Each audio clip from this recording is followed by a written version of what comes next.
Greetings friends, and welcome back to our digital workflow. In this episode, we're going to jump into Lightroom and start looking at some of the original raw files from our cool looking swoopy Aspen artwork. So let's get started.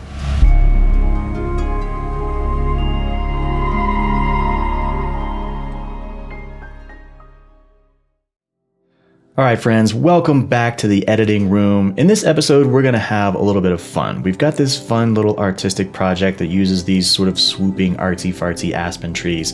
We're going to start off in Lightroom, and then we're going to move our project over into Photoshop to be able to combine these images into a really, really unusual, surrealistic painting of sorts. So let's jump right in. All right, I've got a couple of examples here that we've sort of shot throughout the course of our Fall Colors expedition, but before we begin, I'm going to start off with this waterfall. Now, the idea here is to try to help you understand a little bit about how motion blur works. So in this instance, we go up to our waterfall, we plant our camera onto a tripod, and we use what we call a long shutter. So in this instance, the shutter stays open for, call it 1 second. And during that time, 1 second worth of water spills across the waterfall. Therefore, you're kind of taking a long snapshot in time. This long shutter creates what we call a motion blur. Because there is 1 full second of water passing in front of the shutter does not in fact freeze frame the water. Instead, we get this motion blur effect. Now, this is how waterfall photography works, because the water in our scene is actually moving while the camera is perfectly still. But how do we make motion blur in a scene where our subject is perfectly still? So let's look at a basic aspen grove that we shot during our Fall Colors expedition. Now, these trees are not in fact moving the way that a waterfall moves. They're not spilling down across the forest. Aside from maybe a little bit of swaying back and forth in the wind, these trees are pretty still for the most part. So in order to create motion blur when our subject is still, we actually have to turn the tables and move the camera. So just like I was showing you in the live lesson last time, we actually have to just tilt the camera up and down while the shutter is open. And if we do our due diligence, we should be able to turn our aspen forest into a bunch of aspen streaks. This is really cool because it basically kind of looks like a bunch of paintbrush strokes that are kind of going from top to bottom. We still get the abstract idea that this is a beautiful aspen forest because I've got these vertical white trunks and lots of fall colors sort of mixing in behind, but again, this has a very painterly feel. And so I shot a couple of these sort of streaky, abstract images throughout the day and came up with a number of really cool looking abstract images. And so what I want to do is I want to combine a couple of these together to create kind of a cool looking panoramic painting of sorts. All right, so we've seen our waterfall, we've seen our primary trees that we're using to source this material. Now we basically just need to go into our development module and kind of have fun with it. Again, this is more of an art project than it is a photograph, so we do not have to remain tethered to reality the way we do with our landscape photography. So I'm going to drop into my development module, and I'm just going to start going a little bit crazy.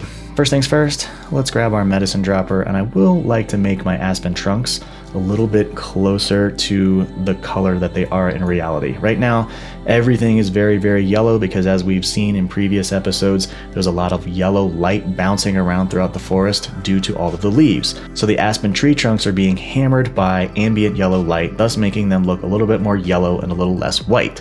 Fortunately, one quick medicine dropper will turn our tree trunks into an actual nice looking neutral gray. In this case, we can kind of brighten those up a little bit, but we've still preserved a lot of the really beautiful greens and yellow tones that the leaves have inside the forest. All right, so again, we are no longer tethered to reality, so I can go a little bit crazy on just about all of my edits. I'm gonna make this a little bit brighter. I'm gonna bring my highlights up. I'm gonna bring my shadows way down, whites up, shadows again, way down, and look at that kind of cool looking contrast that I'm starting to create. I don't want to super duper overdo it because a lot of these shadows are looking a little bit harsh. I don't want my scene to look like a jail cell. I do sort of want it to look like an abstract forest, so let's not go too crazy in there, but crazy enough, I might say. All right, this is the one chance we get to actually go a little bit nuts on our color saturation. So I'm going to throw this up at 25% on both of those and just get some really, really strong looking oil paint colors coming in here. All right, that's looking nice. We'll go up a nice, easy little tone curve. up a couple points, down a couple points. So again, we've got this sort of beautiful contrast kind of happening throughout our scene. And as I come down into my hue and saturation, if you really want to go crazy, you can start kind of moving some of your sliders around to really kind of bring out some extra color tones in here. I'm able to kind of take some of this yellow on the peripheral and make it a little bit orange. So I now have orange, yellow, and green all in the same scene. That's just a beautiful smorgasbord of color.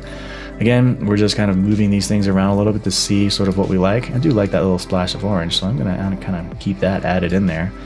Yellow, I'm gonna move yellow in a little bit in the orange direction as well. As you can see, I mean, you can shift this all the way over.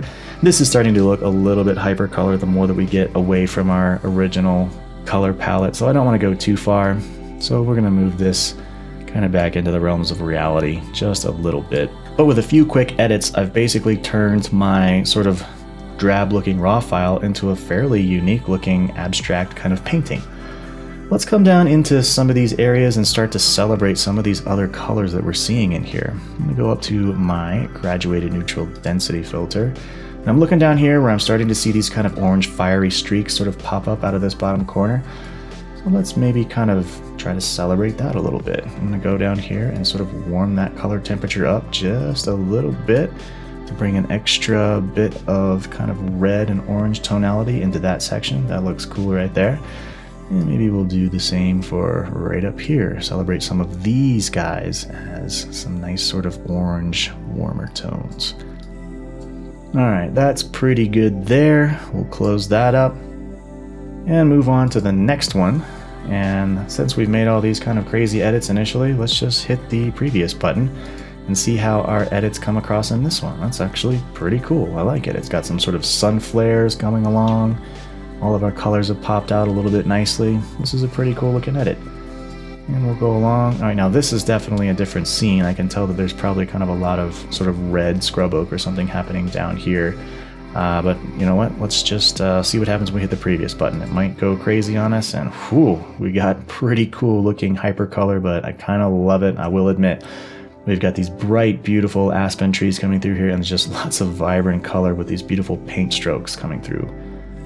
And one more, we'll just go ahead and hit the previous button and see if our edits are once again going to work. And I think that actually is pretty good. This is super, super hyper color saturated, but in this case, I know we've resisted the temptation to do super color saturation this whole time, but now is our chance to just go crazy because we're no longer tethered to reality, like I say. All right, so now when we look back at our aspen trees, so this is kind of what they look like in real life.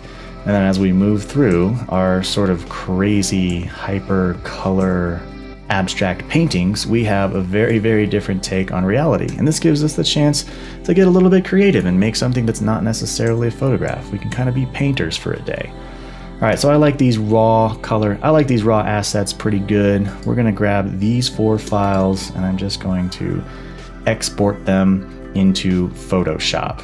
Right, so for right now, let's just kind of remove these 2 items out of our quick collection and kind of get a look at these 4 files as they are right now.